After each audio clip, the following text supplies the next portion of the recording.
6VNTV. The way he sat down, it was special, my friends. Our first guest dynamic career has seen him go from a DJ alongside Jerry Ryan to the face of breakfast television in Ireland. Yeah, and he's always well known for his good footwear. His informative and witty interviewing style made him a firm favourite amongst the Irish public, and we're delighted to have him back with us tonight. Can we please welcome Mark Cagney? Hi. It is so good. Hello, Legs 11. How are you? I'm good. I did it just for Boiler. you. What's the story? I don't know. No, she thought I was calling her Boiler, but she doesn't understand why I called you Boiler. I know when you call him Boiler. Yeah. Well, that's my name. Yeah. Are you well? I'm all right. Do you know how far back we go? Should we let people know that is your name? Like, that some is my people name. would not have a clue that that's your name. Yeah, but I think that's well. Boylan. Mr. Boylan. Yeah, Mr. Boyle. Boyle. But this is because it goes back to your pirate days. Like, 98. 98 FM. Like, before 98 FM even opened, I think they brought you in first, and then I soon came in afterwards. So that's 32 years we've known each other. Wow. You're both. It's very annoying. You both look phenomenal. Seriously, it's unreal. And you know this because you work with them all the time, right? But the second nicest man in radio. Yeah. The second nicest man in radio after Larry Gogan. And everybody would bow to Larry. And you'd bow to Larry. Larry, I remember I've great memories of Larry Gogan because he was such a giving person. And it's funny, he was very generous with me years and years ago. And it was lovely to hear from somebody who was only new in the door at 2FM just how generous he was with them too. So yes, wonderful. I've no problem taking second place to that man. Oh, I know. Sure, he's the best in the entire world. We have so much to try to get through with you tonight. Well, you are here, right? This is your original studio. We should let everyone know, but it's about Haemochromatosis. Yeah, it is Awareness Week. Now, this is something that you discovered you had years ago. It was funny. I came out here, I was in my early 40s. Was I 41? Yeah, I just made it by 41.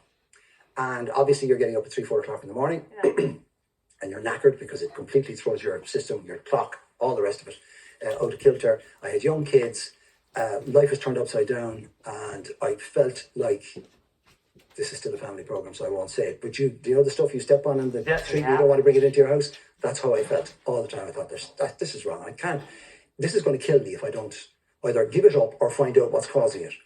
So I was having various tests done and all the rest of it. And one of the blood tests came back with very high liver fats. And as it happened, it was a man called Professor John Crow, who was a pioneer in the area of gastroenteritis and also haemochromatosis in Ireland, based in the Mater. And he said, I'm going to test you for haemochromatosis. I went, what's going on? And he said it's sometimes known as the Celtic curse. It's very prevalent in Celtic races: Irish, Scottish, Welsh, Cornish, and North of France. Yeah. And he said we have a tendency to absorb too much iron, and the problem with that is everybody needs iron, right? But when you absorb too much iron, the body can't handle it. It's got to do something with it, so it tries to filter it out. It filters it out through your liver, but it can't, so it stores it in the liver. And if it goes on too long, you end up with cirrhosis. So you have people in Ireland who've died of cirrhosis of the liver, and everybody thinks they were drinkers and never touched a drop in their life. Your kidneys, renal failure. It can also lodge in your pancreas, late onset diabetes. And I wonder, that almost epidemic of type 2 diabetes we've had, I wonder how much of that is middle-aged people who actually did lead healthy lives. Yeah. But have been told, you must have eaten too much chocolate or your rich lifestyle. Yeah, absolutely. And of course, if it lodges in your heart, you end up with cardiomyopathy and you will die. Yeah. So this is it. Now you absorb. People say, well, how do I stop that? See, you absorb the iron from almost everything: meat, fish, green vegetables, brassicas, spinach, all that kind of stuff. And quite often, when you start to get tired, somebody says, "Oh, do you know what you need? You need an iron tonic." So you start guzzling this, or B12 and all the rest of it. And it tends to happen or develop in mid to late 30s, early 40s, at a time when people's lives are stressed. Yeah. They've got young kids, they're at a juncture of their career, they kind of feel, well, that's life. Of course I'm going to feel tired. It's masked. Exactly, right? So they particularly with men, and men being men, you don't get it checked out. And when it does present, it presents as a problem in the kidneys, or a problem in the liver, or a problem in the heart, or a problem in your pancreas. And certainly when I was diagnosed, my GPs hadn't heard nothing of it. Right. Didn't know anything about it at all. But the reason we need to make people aware of it is that it is the most prevalent genetic fault in the Irish populace. 1 in 5 of us carry the gene. Now, so there's 1, 2, 3, 4, 5, 6, 7, 8, and 2 people outside there. 10 people. So there's at least 2 people within earshot of this in this building right now who are carriers. Don't know it. I'm one, obviously. Yeah. But of the other 9 or 10 here, have any of them been checked? Would they know? No. Now here's the problem, right? If you were the other one and you had it, and you and I got together and we had family, we had kids, and we had 2 kids, say, right?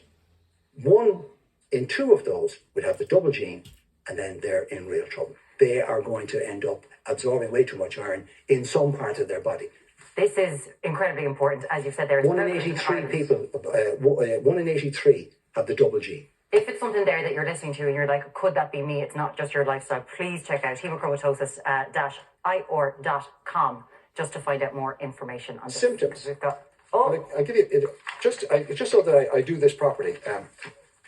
We're not going to get to any of the questions we have. Well, we will, no, because I talk very quickly because I'm from Cork. Symptoms. Unexplained chronic fatigue. Going back to when I was doing breakfast, I just thought, well, of course I'm knackered because I get up at 3 o'clock in the morning. Abdominal pains, and because my diet was all over the place, I ate my breakfast at 3 o'clock in the morning, etc. Of course, my stomach was going to be upset. Diminished sex drive and impotence and lower libido. And when you're doing that and you're living your life at the other end of the day to your missus, it's not even a question, right? Yep. Arthritis, I didn't have that, right? But type 2 diabetes, liver disorders, discoloration and browning of skin, or what's called bronzing. And there was a period when I was in here, in the first 2 or 3 years, they used to slag me, well, you were on sunbeds. And I went, what? But you look at your colour, very high colour. Now, I'm naturally sallow, so if I get any colour, I tan very easily. But in the depths of winter, I would look either red or bronze coloured. You look like George Hamilton. There's a bit of that going on, and I'm going, what the hell? And they all thought you had a sunbed at home. And that's By the way, I'm talking about George Hamilton, the American actor, and not the sport commentator. Mood swings. And right. Incredible mood swings, like from a whisper to a scream, like that, and for no reason, like unreasonable. Sort of like, what the hell is wrong with you? Like, you'd lose your temper. Did you have that? I did at home.